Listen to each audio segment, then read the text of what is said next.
뉴스 파이팅이 여는 오늘 아침 가장 뜨거운 뉴스가 왔습니다. 뉴스 왓 우영.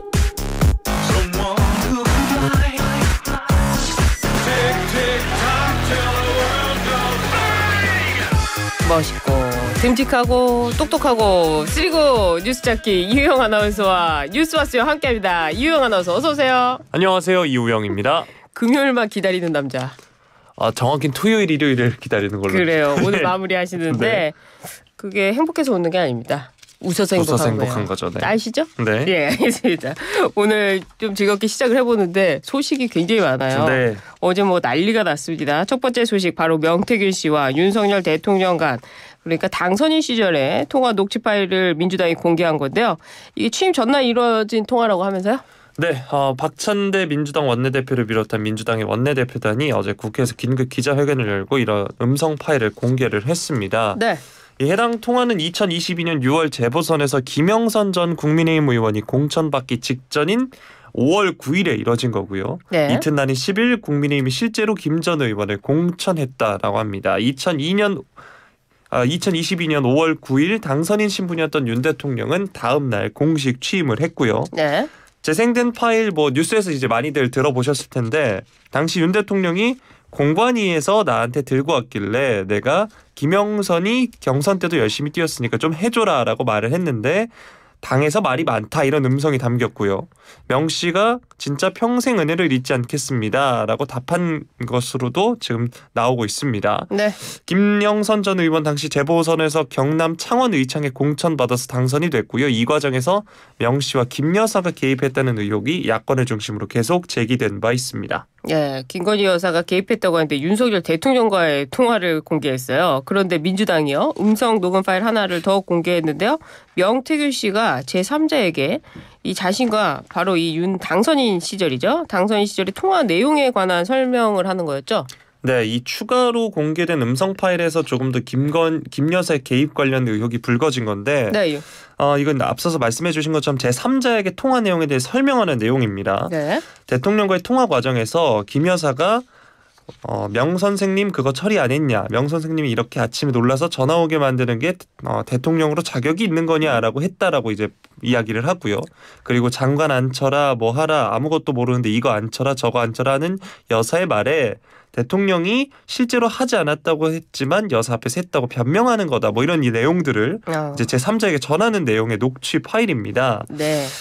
그러면서 또 대통령과 전화를 끊자마자 김 여사 전화가 왔다면서 김 여사가 선생님 윤상현한테 전화했습니다. 보안 유지하시고 내일 취임식 오십시오라고 이야기한 부분도 음성 녹음이 나왔는데 이 통화 내용처럼 실제로 명 씨는 공천 당일인 5월 10일 윤 대통령 취임식에 참석했다라고 합니다.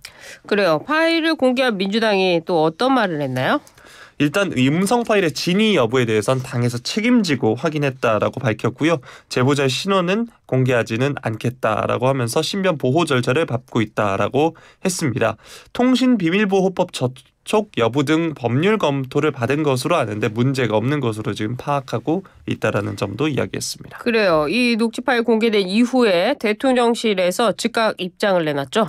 네, 사실 앞서서 윤 대통령이 대선 경선 이후에는 명 씨와 문자나 통화를 주고받은 사실이 없는 것으로 기억한다고 밝혔는데 지금 나온 음성 녹취 파일이 5월 9일 당선 2달여 뒤인 만큼 해명과 어긋나는 부분이 있습니다.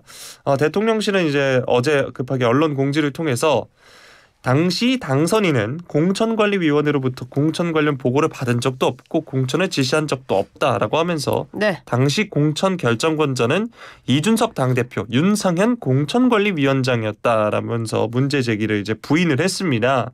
그리고 윤 당선인과 명태균 씨가 통화한 내용은 특별히 기억에 남을 정도로 중요한 내용이 아니었다는 점도 이야기했고요.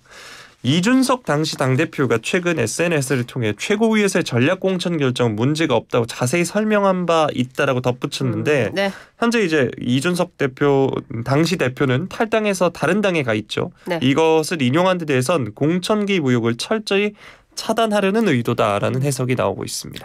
이준석 의원 그리고 윤상현 의원이 이와 관련해서 또 입장을 내놨는데 어떻습니까?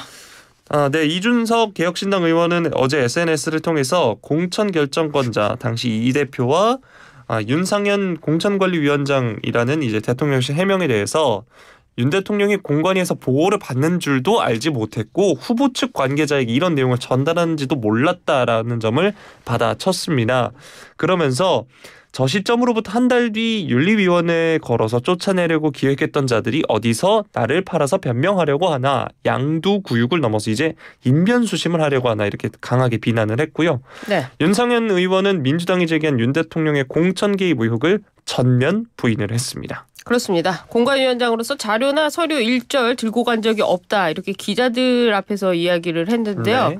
예, 뭐 이런 부분들은 또 확인이 되겠죠. 이런 가운데 검찰이요, 어제 명태균 씨에 대해서 압수수색을 추가로 진행했다고 하는데요. 어떻게 진행이 된 겁니까? 네, 정치자금법 위반 혐의로 경남 창원에 있는 자택 등에 대해 압수수색을 했고요. 3시간 30분 만에 종료가 됐는데 일단 압수물도 거의 없어 보였고 자택에는 명 씨가 없었다라고 이제 합니다. 네. 명 씨는 실제로 아버지 산소에 간 것으로 보이는데 실제로 이 음성 녹취가 공개된 직후 CBS 라디오 측에 이 명 씨가 증거를 인멸하기 위해 산소에 가는 길이라는 입장을 밝힌 바 있습니다. 그랬죠? 아버지 산소에 가는 길이다. 오늘 다 불 지르러 간다라고 이야기하기도 했습니다. 그래요. 산소에다가 증거를 넣어놨는데 불 지르러 간다. 참 이해할 수가 없는 상황들이 벌어지고 있는데요. 이 녹음 파일을 공개한 민주당은요, 대통령 부부를 겨냥해서 파상 공세를 예고하고 있죠. 네, 민주당의 박찬대 원내대표 윤 대통령이 불법으로 공천에 개입을 했고 헌정 질서를 흔드는 위중한 사안임을 증명한 물증이다라고 이야기했습니다. 네. 그리고 또 이제 입증할 물증을 추가로 공개하겠다라고 하면서 김 여사 특검도 밀어붙일 태세인 상황입니다. 그래요. 국민의힘은 어떻습니까? 네, 국민의힘의 입장을 살펴보면 일단 네. 대통령실 입장에 보조를 맞춰서 야당의 공세 차단에 주력을 했는데 일단 공적인 신분에서 약속한 것도 아니고 사적 대화의 일환이기에 특별히 문제가 될 부분은 없다라고 김상훈 정책위의장이 이야기했습니다. 네. 실제로 국민의힘 의원들, 법제사법위원회 소속 의원들이 내부 법률 검토를 거쳐서 공직선거법 위반에 해당하지 않는다라고 내부 결론을 내린 건데 네. 이게 취임 하루 전이기 때문에 공무원의 당내 경선 운동 금지를 규정하고 있는 공직선거법 대상에 해당하지 않는 데다 단순히 공천 관련 의견을 공관위에 전달한 것만으로는 선거법 위반이 성립될 수 없다라는 논리인 겁니다. 근데 또 이에 대해서 민주당이 네. 역시 내부 법률 검토를 거쳤는데 공직선거법 위반에 해당한다라는 의견이 나왔는데요. 정반대로. 네, 대통령 당선인은 대통령직 인수에 관한 법률을 보더라도 사실상 공무원에 준하는 지위를 갖는 것으로 봐야 한다라고 본 겁니다. 그래요. 알겠습니다. 좀 넘어가서 오늘 국회 운영위가 있지 않습니까? 대통령실 국정감사도 예정돼 있잖아요. 네, 대통령 비서실과 국가안보실, 대통령 경호처를 대상으로 국정감사를 진행을 하는데 네. 이 통화 녹취 공개로 제기된 공천 개입 의혹과 관련해서 여야가 공방을 벌일 것으로 보이고요. 앞서서 이제 공천 개입 의혹을 제기한 강혜경 씨도 국감장에 나올 예정입니다. 명 씨 역시 증인으로 채택됐다라고는 하는데 현재까지 전해지는 바로는 불출석할 것으로 보이는 상황이고요. 예. 이 자리에서 추가적인 제보 내용을 민주당이 공개할 수도 있다, 이런 관측이 나오고 있습니다. 그래요. 민주당이 더 공세를 강화할 것 같은데요. 앞에서 좀 질문해, 대통령의 해명이 나온 뒤에 민주당이 공세를 강화하고 있지 않습니까? 이번에 국정감사도 예정돼 있는데 더 공세를 강화할 것 같아요. 어떻습니까? 네, 박 원내대표는 이제 공천 불법으로 개입한 점을 네. 지목을 하면서 이제 관련해서 이야기했고, 또 조승래 수석 대변인의 경우에는 대통령실이 대통령의 육성이라는 증거 앞에서도 황당무계한 궤변을 드러났다라고 하면서 네. 직접 윤 대통령 해명하고 특검을 수용하라라는 점을 압박을 하기도 했습니다. 그렇군요. 계속해서 이게 이야기가 되고 있는데 좀 나오는 대로 전해드리기로 하고요. 다음 소식 넘어가 보도록 하겠습니다.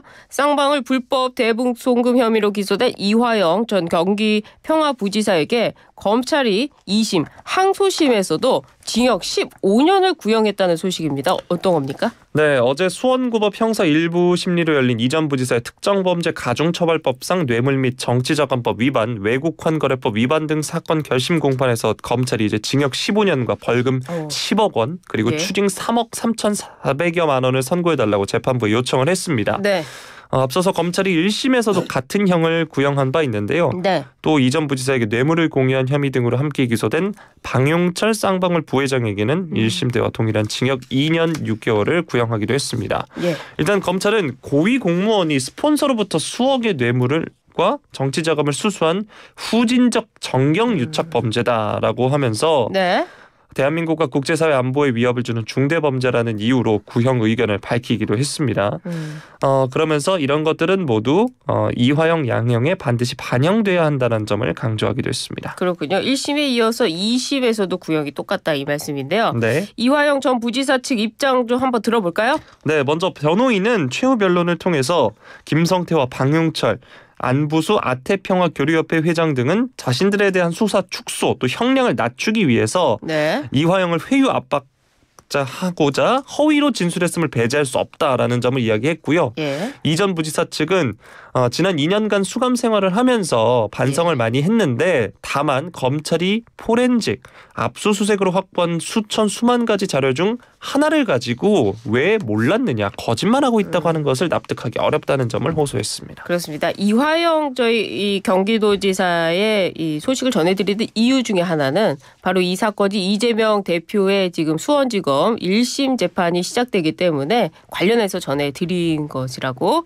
말씀을 드리도록 하겠습니다. 네. 예, 다음은요. 북한이 미국 대선을 코앞에 앞둔 어제 ICBM 그러니까 대륙간 탄도미사일이죠. 이 시험 발사를 도발하는 감행을 했어요. 네. 도발을 감행했어요. 네. 죄송합니다. 네. 말이 고였네요. 자, 소식 살펴보려면 네. 이제 어제 기준으로 합참에 따르면 어제 오전 7시 10분쯤 북한이 평양 일대에서 동해상으로 ICBM 한 발을 발사를 한 겁니다. 도발은 ICBM 발사 도발은 올해 들어 처음이라고 하고요. 예. 지난해 12월 18일에 화성 18형을 발사한 지 약 10개월 만인 겁니다. 네. 지금까지 북한이 발사한 ICBM 중 비행시간이 가장 길고 최고 고도가 가장 높기 때문에 네. 신형 ICBM이 아니냐라는 평가도 나왔습니다. 아, 그렇군요. 이게 지금 보면요. 비행 시간이 굉장히 길다고 했잖아요. 네. 지난번보다 10분 더 날아갔다고 하는데요. 이렇게 성능이 개선됐다라고 볼 수밖에 없는데 북한이요. 당일 화성 19형이라는 점을 공개했어요. 이것도 좀 특이한 점이라면서요. 네, 바로 조금 전에 1시간 한 10분여쯤 전에 이제 속보가 들어왔는데 네. 북한이 이제 이 신형 미사일 화성 19형이라는 점을 이제 직접 밝혔습니다. 노동당 기관지 노동신문이 이 미사일에 대해서 구체적으로 설명을 하면서 조선동해 본인들 표현이겠죠. 조선동해 공해상의 예정 목표 수역에 탄착됐다라는 점을 전했는데 이번 최신형 전략무기 체계 시험에서는 전략 미사일 능력의 최신 기록을 갱신했고 이 세계 최강 위력을 가진 본인들의 전략적 억제력의 현대성과 신뢰성을 남김없이 과시했다는 점을 자평을 했습니다. 네. 즉 미국 본토를 공격할 수 있는 ICBM 체계를 완성했다는 주장으로 보이는데요. 네. 또 김정은 위원장이 딸 주애를 데리고 발사 현장에 데리고 시험 발사 전 과정을 직접 지휘했다는 점도 역시 보도가 같이 나왔습니다. 그렇습니다. 김주의 이 김정은의 딸을 데리고 왔다는 점도 의미가 있다고 보이는데요. 네. 사실 미국 대선을 앞두고 북한의 도발이 있을 거라고는 예상을 했는데 미국 본토를 겨냥해서 ICBM 이야기를 했습니다. 그렇다면 이번 발사의 담긴 의미는 뭐라고 하던가요?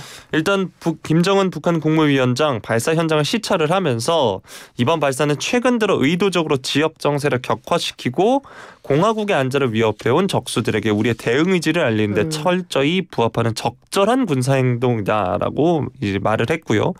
한편 또 이제 미 대선을 앞두고 존재감을 과시하려는 의도로 풀이가 되고 있는 상황입니다. 지금 그렇군요. 한미 국방장관이 이와 관련해서 이제 북한이 또 우크라이나를 침공한 러시아를 돕기 위해 파병을 하지 않았습니까? 네. 이에 대해서 이제 한미 국방장관이 파병을 규탄한 지 약 5시간 만에 이뤄진 발사 도발입니다. 그렇군요. 미국 대선을 앞두고 여러 가지 일이 있는데요. 이 소식도 나중에 또 전해드리기로 하고요. 오늘 뉴스 와수영은 여기까지 할까요? 네. 뉴스 와수영 이유영 아나운서와 함께했습니다. 감사합니다. 고맙습니다.